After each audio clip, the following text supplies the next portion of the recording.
இன்றைய விடுகதை பார்ப்போமா? அடி மலர்ந்து நுனி மலராத பூ, அது என்ன பூ?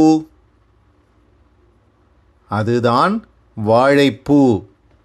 அடுத்த விடுகதை பார்ப்போமா? சுற்றும்போது மட்டும் சுகம் தருவாள், அவள் யார் தெரியுமா? அவள்தான் மின்விசிறி. அடிக்காத பிள்ளை அலறி துடிக்குது, அவன் யார்? அவன்தான் சங்கு. அடுத்த விடுகதை பார்க்கலாமா? ஒற்றைக்கால் குள்ளனுக்கு 8 கை, அவன் யார்? அவன்தான் குடை.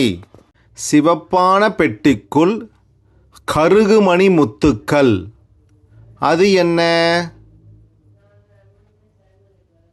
பப்பாளி விதைகள். அடுத்த விடுகதை பார்க்கலாமா? பல அடுக்கு மாளிகையில் இனிப்பு விருந்து, அது என்ன விருந்து? யோசிச்சிங்களா? அதுதான் தேன். கலர்பூ கொண்டைக்காரி காலையில் எழுப்பி விடுவாள், அவள் யார்? எல்லாருக்கும் தெரியும் நினைக்கிறேன். அவள்தான் சேவல். அடுத்த விடுகதை பார்க்கலாமா? சொன்னதைச் சொல்லும் பொண்ணுக்கு பச்சை பாவாடை கேட்குதாம், அது என்ன? சொல்லுங்க பார்க்கலாம். அதுதான் கிளி. வளைஞ்சு நெளிஞ்சு ஆடும், தண்ணீர் குடித்தால் சாகும், அது என்ன?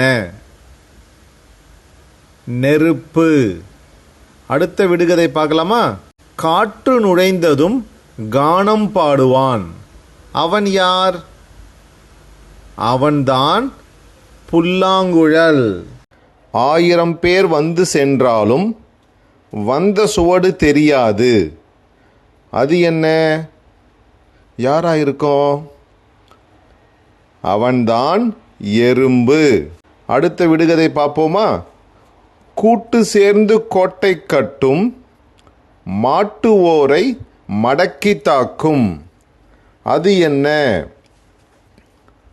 அதுதான் தேனீ.